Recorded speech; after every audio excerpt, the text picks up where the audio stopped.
श्री शिवाय नमस्तुभ्यम हर हर महादेव।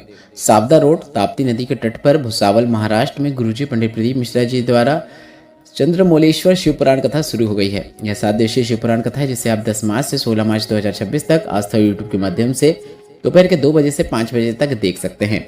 आज 12 मार्च 2026 तीसरे दिन की शिव पुराण कथा में गुरुजी ने इन नए उपायों की जानकारी दी। कनेर के पुष्प, चावल का दाना और बेलपत्र वाला शीघ्र विवाह वाला बिल्कुल नया उपाय। साथ ही आज गुरुजी ने धतूरा, दूर्वा और कनेर के पुष्प वाला भी एक बिल्कुल नया उपाय बताया है जो आप अपने बच्चों के लिए कर सकते हैं। साथ ही कल की कथा में गुरुजी ने हरी चंदन और शिव चंदन वाला उपाय बताया था, वह कैसे करना है वह जानकारी भी हम आपको इस वीडियो में देने वाले हैं। साथ ही साथ इसी शिव पुराण कथा में गुरुजी ने प्रदोष का नया मनोकामना पूर्ति उपाय जो कि चंद्रमौलेश्वर महादेव का नाम लेकर करना है वह भी हम आपको बताने वाले हैं। इस उपाय को करने से 3 दिन में आपकी कामना पूर्ण हो जाती है। साथ ही गुरुजी ने इस शिव पुराण कथा में कोर्ट केस, कब्जा जैसी समस्या होने पर कौन सा उपाय करना है वह भी बताया है, वह जानकारी भी आपको इस वीडियो में मिलने वाली है। शरीर में कहीं पे गांठ हो गई है तो किस प्रकार से आपको डॉक्टर की दवाई के साथ कौन सा उपाय करना चाहिए वह जानकारी भी आपको इस वीडियो में मिलेगी। कई प्रकार के प्रश्न भी रहते हैं उपाय से संबंधित, वह भी हम आपको इस वीडियो में बताने वाले हैं, इसलिए वीडियो आप अंत तक देखें ताकि कोई भी उपयोगी जानकारी आपसे ना छूटे। बढ़ते हैं आज की शिव पुराण कथा की पहली विशेष जानकारी की ओर। कथा शुरू होते गुरुजी ने कहा, स्वयं माता सती ने भोलेनाथ से प्रश्न किया, अवस्था बढ़ने पर नेत्र और श्रवण की शक्ति कम हो जाती है, थोड़ी शिथिल हो जाती है। तो शिव जी कहते हैं, जब आपकी उम्र बढ़ती है, नेत्रों से छोटे छोटे अक्षर दिखाई नहीं देते हैं, उसी तरह आपको अपने घर के छोटों की होने वाली छोटी छोटी गलतियों को माफ़ कर देना है। और उसी तरह शिव जी कहते हैं, अगर उम्र बढ़ रही है और आपको कम सुनाई दे रहा है तो इस बढ़ती उम्र में आपके कानों में कभी किसी की बुराई नहीं आपको सुनना है, ना ही आपको कभी किसी की बुराई करना चाहिए। बढ़ते हैं आज की शिव पुराण कथा की दूसरी विशेष जानकारी की ओर। गुरुजी ने कहा, प्रयागराज में त्रिवेणी है, मतलब गंगा, यमुना और सरस्वती का संगम है। वेद व्यास जी ने विद्येश्वर संहिता के 17वें नंबर अध्याय में वर्णन किया है, जो त्रिवेणी न जा पाए, ना ही कोई तीर्थ में जा पाए, फिर भी वह अगर घर से त्रिवेणी का लाभ प्राप्त करना चाहता है, 1000 तीर्थों में जाने का फल प्राप्त करना चाहता है, तो यह त्रिवेणी का कार्य करने वाली उसके पास ये 3 चीज़ें हैं। पहला, रुद्राक्ष, उसे रुद्राक्ष धारण करना चाहिए और ऐसा करने से वह शिव का भक्त हो जाता है और शिव की दृष्टि रुद्राक्ष धारण करने वाले पर पड़ती ही है। इसके साथ ही साथ उसे शिव पर चढ़ी हुई भस्म को भी अपने मस्तक में धारण करना चाहिए, या फिर कंठ में कर सकते हैं या फिर वक्षस्थल में कर सकते हैं। तीसरी चीज़ है, मुख में आपके भगवान का नाम होना चाहिए। जो भी नाम आप भगवान का लेना चाहते हैं, जिस भगवान का लेना चाहते हैं वह ले। आप चाहें तो श्री शिवाय नमस्तुभ्यम या नमः शिवाय या फिर ओम नमः शिवाय भी बोल सकते हैं। बढ़ते हैं आज की शिव पुराण कथा की तीसरी विशेष जानकारी की ओर। गुरुजी ने कहा, भगवान शंकर के मंदिर में जब हम शीश झुकाते हैं तो वहाँ की रज हमारे मस्तक में लग जाती है और ऐसा करने से भी हमें त्रिवेणी जाने का फल प्राप्त हो ही जाता है। बढ़ते हैं आज की कथा की चौथी विशेष जानकारी की ओर। गुरुजी ने कहा, जब कोई संसार का व्यक्ति एक बेलपत्र को लेकर भोलेनाथ के मंदिर में जाता है तो जब उसके हाथ में जब बेलपत्र आती है, उससे भोलेनाथ के मंदिर तक जाने तक और अर्पित करने से पहले तक उसके मन में कई प्रकार की बातें चलती रहती है, कई प्रकार के प्रश्न चलते रहते हैं कि मैं भोलेनाथ से यह कामना करूंगा, मैं भोलेनाथ से वह कामना करूंगा। और जब वह बेलपत्र को शिवलिंग पे अर्पित करता है तो उसकी हर मनोकामना, हर इच्छा भोलेनाथ उसके बगैर बोले समझ जाते हैं और उन्हें पूर्ण करने का कार्य शुरू कर देते हैं। बढ़ते हैं आज की शिव पुराण कथा की 5वीं विशेष जानकारी की ओर। अगर उम्र बढ़ रही है, विवाह हो ही नहीं रहा है, गुरुजी ने आज की शिव पुराण कथा में बिल्कुल नए उपाय की जानकारी दी है, जिसे करने के लिए आपको इन सामग्री की आवश्यकता होगी। आपको 7 बेलपत्र लेना है, 7 कनेर के पुष्प लेना है, 7 चावल के दाने लेना है। जिस लड़का या लड़की जिनका विवाह नहीं हो रहा है, 32, 35, 40, 42 वर्ष के हो गए हैं, तो यह नया उपाय आप जरूर करें। इस उपाय को करने के लिए आपको महादेव का विशेष नाम लेना है। आपको उपाय करते समय मनसा महादेव का नाम लेकर यह उपाय करना है। मनसा महादेव का नाम लेकर अपने हृदय से इसे स्पर्श कराना है और सोमवार के दिन शाम के समय प्रदोष काल में इन्हें स्पर्श कराने से तात्पर्य यह है कि जो भी सामग्री है, 7 बेलपत्र, 7 कनेर का पुष्प, 7 चावल के दाने, इन सभी को आपको अपने हृदय से स्पर्श कराना है और सोमवार के दिन शाम के समय प्रदोष काल में से शिवलिंग पर अर्पित कर देना है। बस इतना ही करना है और कुछ करने की आवश्यकता नहीं है। जिन्हें पता नहीं है कि प्रदोष काल कौन सा समय होता है तो उन्हें बता दें, सूर्य अस्त के 45 मिनट पहले से लेकर 45 मिनट बाद तक का समय प्रदोष काल कहलाता है। और आपको यह उपाय भी तभी करना है, अर्थात आप यह उपाय शाम के 6:30 बजे से 7:30 बजे के बीच में कर लेंगे तो काफ़ी अच्छी बात है। बढ़ते हैं आज की शिव पुराण कथा की 6वीं विशेष जानकारी की ओर। एक पत्र आया जिसमें लिखा था, 8 साल से संतान सुख नहीं था, सीहोर से कंकड़ शंकर का पूजन करके और रुद्राक्ष लेकर आ गए। कथा पंडाल में कथा सुनी, 1000 लीटर हमने पानी भी दान किया। मुझे पुत्र रत्न की प्राप्ति हुई है, उसी का आभार व्यक्त करने हम कथा पंडाल में आए हैं। बढ़ते हैं आज की कथा की 7वीं विशेष जानकारी की ओर। गुरुजी ने एक पत्र पढ़ा जिसमें लिखा था, शादी के 10 साल हो गए थे, संतान सुख नहीं था। बुरहानपुर की कथा हमने पंडाल में सुनी, मिट्टी को हमने गर्भ से लगाया, सीहोर भी गई और बाबा की कृपा से पुत्र रत्न की प्राप्ति हुई है, उसी का आभार व्यक्त करने हम कथा पंडाल में आए हैं। बढ़ते हैं आज की शिवपुराण कथा की 8वीं विशेष जानकारी की ओर। योगिता जी पत्र लेकर आई जिसमें उन्होंने लिखा, संतान सुख नहीं था, 16 साल हो गए थे, सफ़ेद आंकड़े की जड़ का प्रयोग किया और संतान सुख हुआ है, उसी का आभार व्यक्त करना चाहते हैं।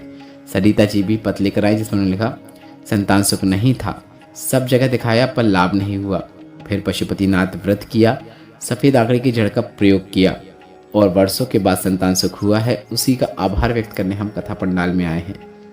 बढ़ते हैं अगले पत्र की ओर। कल्पेश जी पत्र लेकर आए जिसमें लिखा, मेरा सीए फाइनल का एग्ज़ाम 2 बार देने के बाद भी क्लियर नहीं हो रहा था।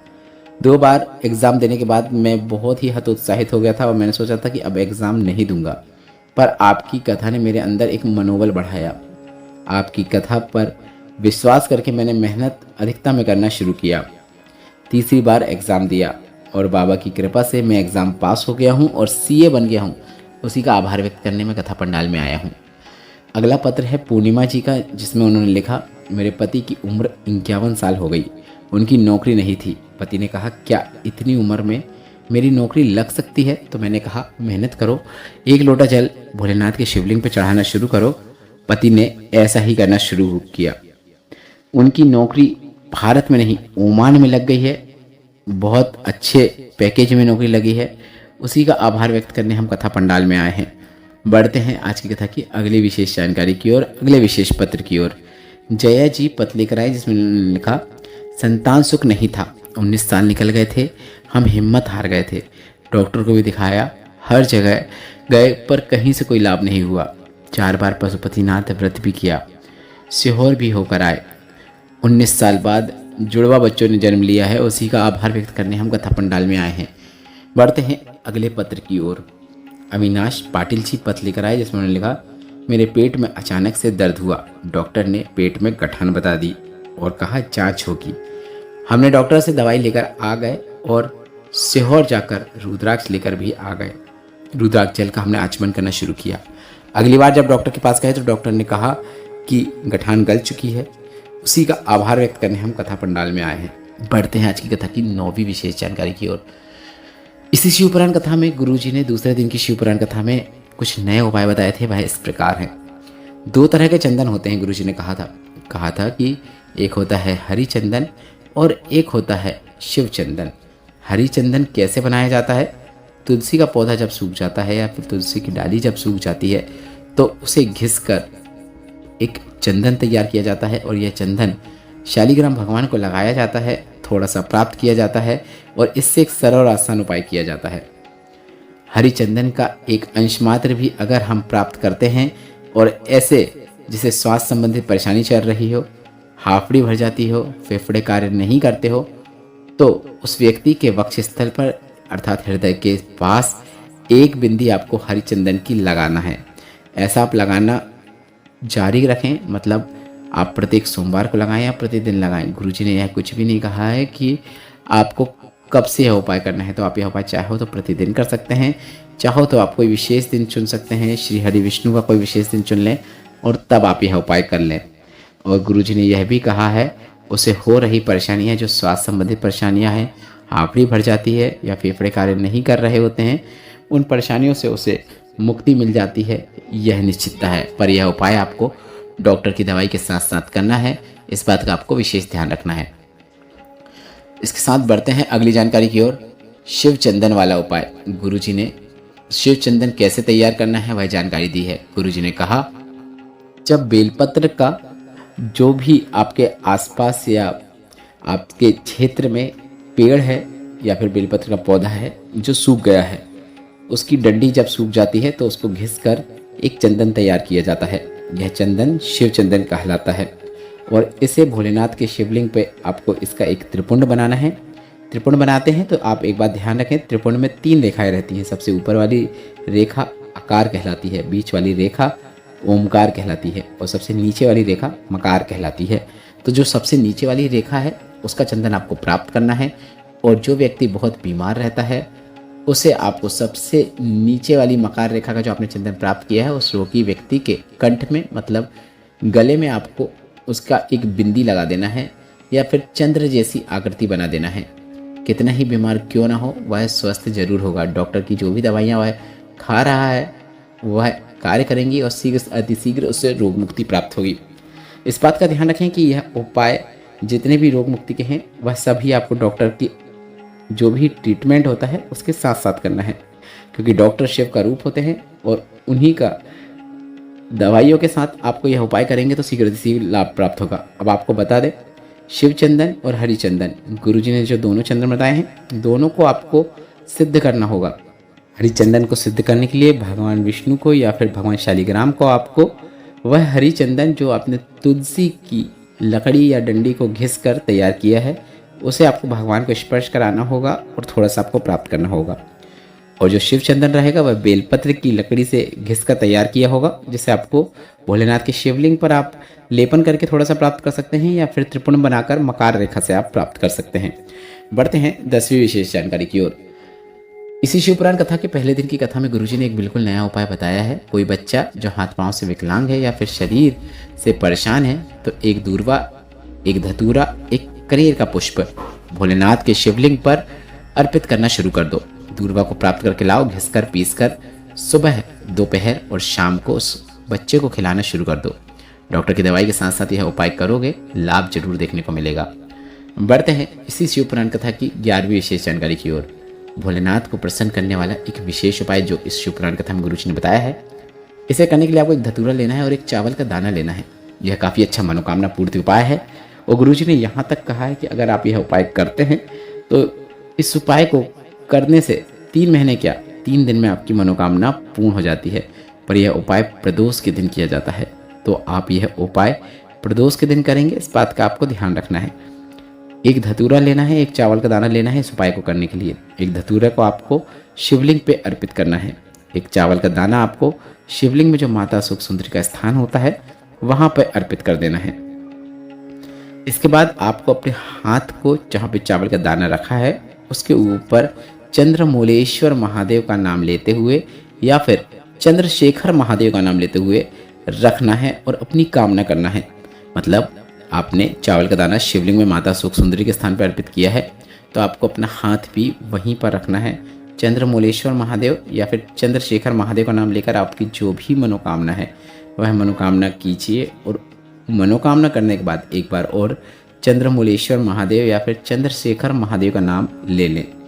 प्रदोष के दिन प्रदोष काल में करना है, मतलब शाम के समय आपको यह उपाय करना है, वो भी प्रदोष की तिथि में।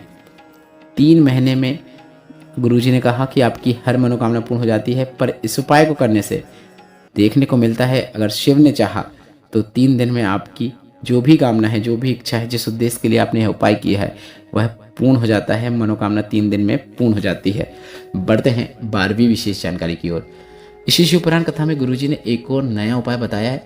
यदि दुनिया के लोग कह दें कि तुम्हारी जो समस्या है उससे तुम बाहर आ ही नहीं सकते हो, तुम्हारा जो केस चल रहा है वह कभी ख़त्म नहीं होगा, तुम्हारे ऊपर जो कानूनी कार्यवाही है इससे तुम्हें बहुत नुकसान होगा, तुम्हारी प्रॉपर्टी का कोई केस चल रहा है, तुम्हारी धन संपदा कहीं डूब गई है या उसका कोई केस चल रहा है, तुम्हारे प्लॉट पर किसी ने हक बता रहा है, कब्जा कर रहा है, अगर ऐसी कोई समस्या है या इनमें से एक समस्या है या फिर एक से अधिक समस्या है या फिर कानूनी से संबंधित कोई समस्या है तो आपको प्रतिदिन एक उपाय करना शुरू कर देना है। जिसे समस्या है उसे प्रतिदिन बेलपत्र के वृक्ष के नीचे जाकर एक कलश जल 3 बार करके बेलपत्र के वृक्ष के नीचे ही अर्पित करना है। एक बार करें, थोड़ा सा रुकें, दूसरी बार करें, थोड़ा सा रुकें। थोड़ा सा रुके से तात्पर्य है 1 सेकंड भी रुकेंगे तो भी पर्याप्त है। इसके बाद जब तीसरी बार जल अर्पित करेंगे तो पूरा जल आपको बेलपत्र के वृक्ष के नीचे अर्पित कर देना है।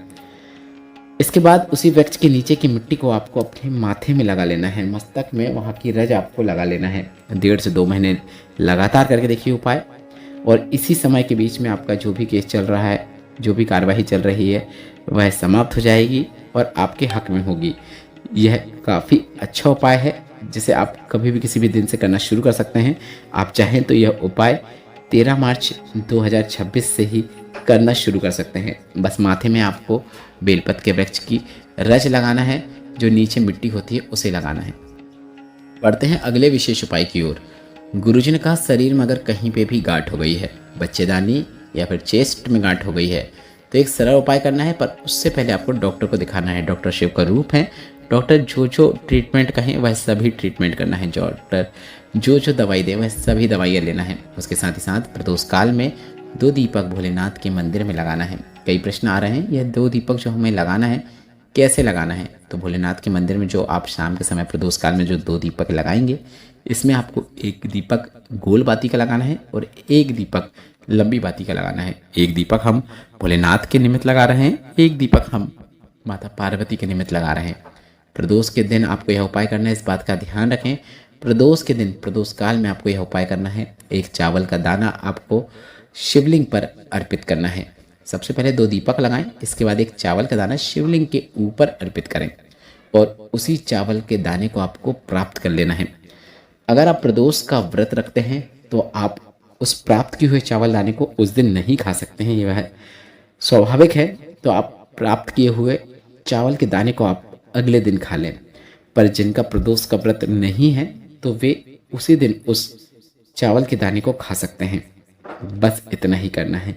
कुछ दिन करके देखिए, मतलब कुछ प्रदोष करके देखिए, कम से कम 3 प्रदोष या 5 प्रदोष कीजिए।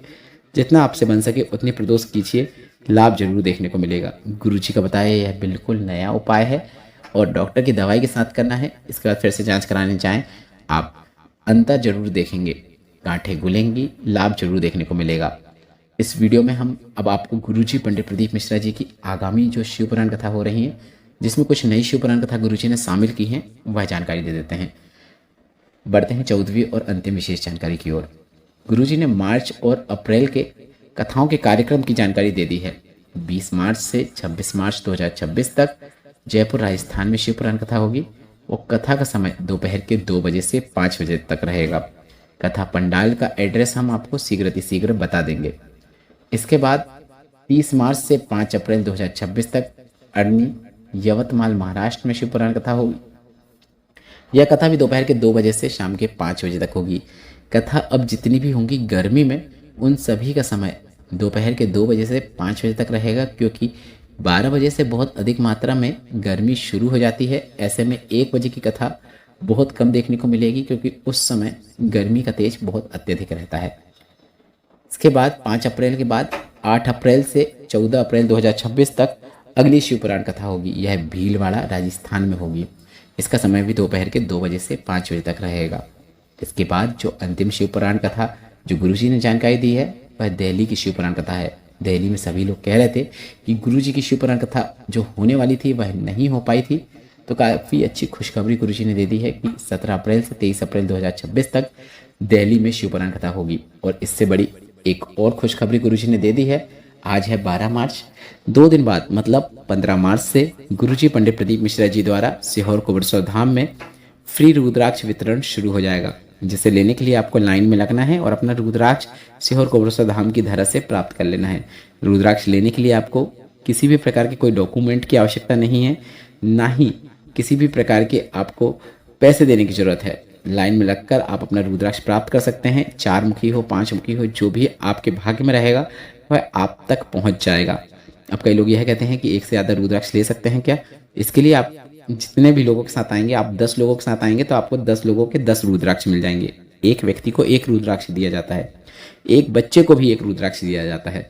अगर आपके साथ बच्चे हैं तो उन्हें भी रुद्राक्ष दिया जाता है। तो आप ये ना सोचें कि बच्चों को नहीं मिलेगा, बच्चों को भी दिया जाता है। 1 साल का हो या कितना ही बड़ा बच्चा हो, सभी बच्चों को देते हैं, कितना ही छोटा बच्चा क्यों ना हो उससे भी दिया जाता है। बस यह है कि एक व्यक्ति को 2 रुद्राक्ष नहीं मिल सकते, तो इस बात का ध्यान रखें कि आपको ज़्यादा रुद्राक्ष चाहिए तो आप अपने साथ ज़्यादा लोगों को लाएं। और आप ये ना सोचें कि मैं फिर से लाइन में लग जाऊंगा तो फिर से रुद्राक्ष मुझे मिल जाएगा, क्योंकि जब आप रुद्राक्ष प्राप्त करते हैं तो आपके नाखूनों में नीली स्याही लगा दी जाती है, जो कम से कम 7 से 10 दिन में आपके नाखून से हटती है, जिसे देख लिया जाता है और फिर से आपको रुद्राक्ष नहीं मिल सकता। 15 दिन बाद जब वह मिट जाए तो फिर से आप अपना रुद्राक्ष प्राप्त कर सकते हैं। इस वीडियो में बताया कि जानकारी से संबंधित आपके मन में कोई प्रश्न है तो वे प्रश्न आप कमेंट बॉक्स के जरिए पूछ सकते हैं। मेरे द्वारा दी गई जानकारी अगर आपको थोड़ी सी भी उपयोगी लगी है तो इस वीडियो को लाइक करके कमेंट बॉक्स में श्री शिवाय नमस्तुभ्यम या फिर हर हर महादेव जरूर टाइप कीजिएगा। श्री शिवाय नमस्तुभ्यम, हर हर महादेव।